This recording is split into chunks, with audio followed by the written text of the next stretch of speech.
ಎಲ್ರಿಗೂ ನಮಸ್ಕಾರ. Kannada camera official YouTube ವಾಹಿನಿಯ ಸಮಸ್ತ ಎಲ್ಲ ವೀಕ್ಷಕರಿಗೆ ಮೊದಲಿಗೆ ಆತ್ಮೀಯವಾದಂಥ ಸ್ವಾಗತ.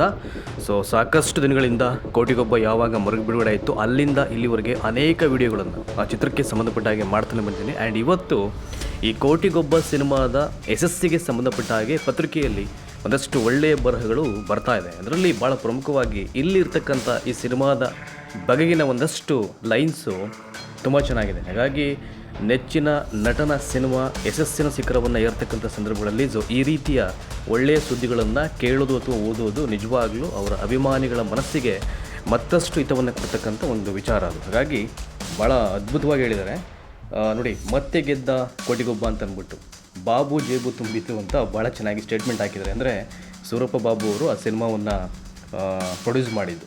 ಅವಾಗಲೂ ಒಳ್ಳೆ ದುಡ್ಡು ಮಾಡಿದ್ರು ಅವರು. ಅವರೇ ಹೇಳಿದಾಗ ಅವ್ರೇನು ಬಂಡವಾಳ ಹಾಕಿದ್ರು ಅದಕ್ಕೆ 4 ಪಟ್ಟು ಹಣವನ್ನು ಗಳಿಸ್ತು ಆ ಕಾಲಘಟ್ಟದಲ್ಲಿ ಅಂತ ಹೇಳಿದ್ರು. ಆ್ಯಂಡ್ ಹಾಗೆಯೇ ಪ್ರಸನ್ನ ಥಿಯೇಟ್ರ್ ರಿಲೀಸ್ ಆಗಿ ಅವರು ಫಸ್ಟ್ ಡೇ ಏನು ಬಂದಿದ್ದರು ಅಲ್ಲಿನ ಕಟೌಟಿಗೆ ಪೂಜೆಯನ್ನು ಸಲ್ಲಿಸಿ ಸಿನಿಮಾದ ಓಪನಿಂಗ್ ಕೋಣ ಅಂತ ಅಂದ್ಬಿಟ್ಟು ಅಲ್ಲೂ ಹೇಳಿದರು 4 ಪಟ್ಟು ದುಡ್ಡು ಅವಾಗ ಮಾಡಿತ್ತು.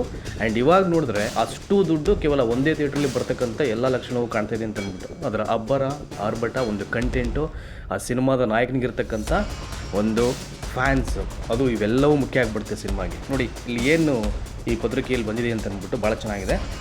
ಕೆಲವು ಸಿನಿಮಾಗಳೇ ಹಾಗೆ ಎಷ್ಟೇ ವರ್ಷ ಆದರೂ ಎವರ್ಗ್ರೀನ್ ಕ್ಲಾಸಿಕ್, ಯಾರು ಕೂಡ ಅದನ್ನು ಟಚ್ ಮಾಡಲಿಕ್ಕಾಗಲ್ಲ.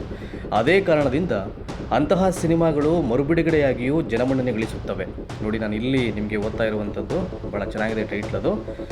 ಈ ಸಾಲಿಗೆ ಹೊಸ ಸೇರ್ಪಡೆ ಕೋಟಿಗೊಬ್ಬ, ಸಾಹಸ ಸಿಂಹ ವಿಷ್ಣುವರ್ಧನ್ ನಟನೆಯ ಕೋಟಿಗೊಬ್ಬ ಸಿನಿಮಾ 25 ವರ್ಷಗಳ ಹಿಂದೆ ಬಿಡುಗಡೆಯಾಗಿ ಸೂಪರ್ ಹಿಟ್ ಆಗಿತ್ತು. ನಾನು ಆವಾಗಲೇ ಆರಂಭದಲ್ಲೇ ಹೇಳಿದೆ.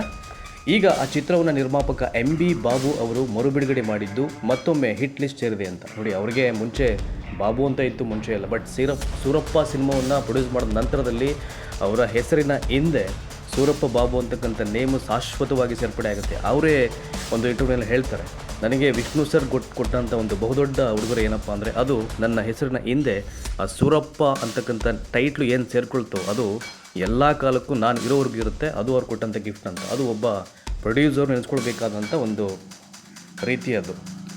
ಹಾಗೆಯೇ ಈಗೇನಾಗಿದೆ ನೋಡಿ, ಇಲ್ಲಿ ಪ್ರಸನ್ನ ಚಿತ್ರಮಂದಿರ ಸೇರಿದಂತೆ ರಾಜ್ಯದ ಹಲವು ಕಡೆ ಬಿಡುಗಡೆಯಾದಂಥ ಚಿತ್ರವನ್ನು ಅಭಿಮಾನಿಗಳು ಕಣ್ತುಂಬಿಕೊಳ್ಳುವ ಮೂಲಕ ಸಿನಿಮಾದ ಕಲೆಕ್ಷನ್ ಕೂಡ ಚೆನ್ನಾಗಿದೆ. ಈ ಮೂಲಕ ನಿರ್ಮಾಪಕ ಬಾಬು ಖುಷಿಯಾಗಿದ್ದಾರೆ. ಇನ್ನು ಮೈಸೂರು ಸೇರಿದಂತೆ ರಾಜ್ಯದ ಹಲವು ಚಿತ್ರಮಂದಿರಗಳಲ್ಲಿ ಈ ಚಿತ್ರ ಬಿಡುಗಡೆಯಾಗುತ್ತಿದೆ. ಈಗೆಲ್ಲ ಗೊತ್ತಿದೆ ನಿಮಗೆ. ಮಂಡ್ಯ, ಮೈಸೂರು, ಬೇರೆ ಬೇರೆ ಜಿಲ್ಲೆಗಳಲ್ಲಿ ಅಲ್ಲೂ ಕೂಡ ಒಳ್ಳೆಯ ಓಪನಿಂಗ್ ತಗೊಳ್ತಾ ಇದೆ. ಅಲ್ಲೂ ಕೂಡ ಕಟೌಟ್ ನಿಲ್ಲಿಸಿದ್ದಾರೆ. ಅಲ್ಲೂ ಕೂಡ ಹಾರುಗಳನ್ನು ಹಾಕಲಿಕ್ಕೆ ಕಾರ್ಯಕ್ರಮವನ್ನು ರೂಪಿಸ್ಕೊಂಡು ಮಾಡಾಗಿದೆ. ಅಲ್ಲಲ್ಲಿ ಆಟೋಗಳಲ್ಲಿ ಅಭಿಮಾನಿಗಳು ಮೆರವಣಿಗೆ ಮಾಡ್ತಾ ಇರುವಂಥದ್ದು, ಅನ್ನ ಸಂತರ್ಪಣೆ, ರಕ್ತದಾನ ಶಿಬಿರ, ಏನೆಲ್ಲ ಕಾರ್ಯಕ್ರಮಗಳನ್ನು ಅವರ ಹೆಸರಲ್ಲಿ ಮಾಡಲಿಕ್ಕೆ ಸಾಧ್ಯ. ಆ್ಯಂಡ್ ವೆರಿ ಇಂಪಾರ್ಟೆಂಟ್ಲಿ ಸ್ವಂತ ದುಡ್ಡು ಹಾಕಿರುವಂಥದ್ದು, ಯಾರನ್ನೋ ಬೆಗ್ ಮಾಡ್ತಿರ್ತಕ್ಕಂಥ ಕಾರ್ಯಕ್ರಮ ಅಲ್ಲ ಅದು. ಹೃದಯ ಸಿಂಹಾಸನ ಆದ್ದರಿಂದ ಸ್ವಂತ ಖರ್ಚಲ್ಲಿ ಅವರೆಲ್ಲರೂ ಪ್ಲ್ಯಾನ್ ಮಾಡಿ ರೂಪುರೇಷೆಗಳನ್ನು ಅವರೇ ನಿರ್ಮಾಣ ಮಾಡಿಕೊಂಡು ಮಾಡ್ತಿರುವಂಥದ್ದು. ಹಾಗೆಯೇ ನೋಡಿ ಇಲ್ಲಿ ಮುಂದೆ ಹೇಳ್ತಾರೆ ಅವರು.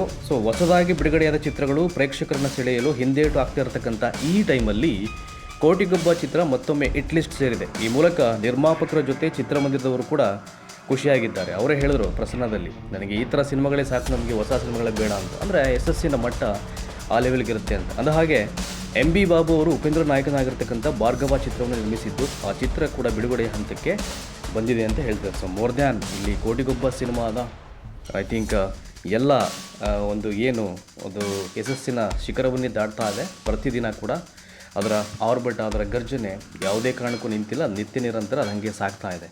ನನಗೆ ಇದನ್ನು ನೋಡಿದಾಗ ನಿಮ್ಮ ಜೊತೆ ಹಂಚ್ಕೊಳ್ಬೇಕು ಅಂತ ಅನ್ನಿಸ್ತು. ಹಾಗಾಗಿ ಈ ವಿಡಿಯೋನ ಮಾಡಿ ಅಪ್ಲೋಡ್ ಮಾಡ್ತಿರುವಂಥದ್ದು. ಧನ್ಯವಾದ. ಹೀಗೇ ಹೆಚ್ಚಿನ ಸಂಖ್ಯೆಯಲ್ಲಿ ಸಹಕಾರವನ್ನು ಕೊಡ್ತಾಯಿರಿ. ಸಬ್ಸ್ಕ್ರೈಬ್ ಮಾಡಿ, ನಿಮ್ಮ ಎಲ್ಲರಿಗೂ ಫ್ಯಾನ್ಸ್ಗೆ ಶೇರ್ ಮಾಡಿ. ಆ್ಯಂಡ್ ಎಲ್ರಿಗೂ ಒಳ್ಳೆಯದಾಗಲಿ, ಚಿತ್ರಕ್ಕೂ ಒಳ್ಳೆಯದಾಗಲಿ. ಇನ್ನೂ ಅವರ ಹಲವಾರು ಚಿತ್ರಗಳು ಹೀಗೆ ಬಿಡುಗಡೆಯಾಗಿ ಯಶಸ್ಸಿನ ಶಿಖರವನ್ನೇ ದಾಟಲಿ ಅಂತಕ್ಕಂಥದ್ದು ನಮ್ಮೆಲ್ಲರ ಹಾರೈಕೆ, ಆಶಯ. Thank you so much.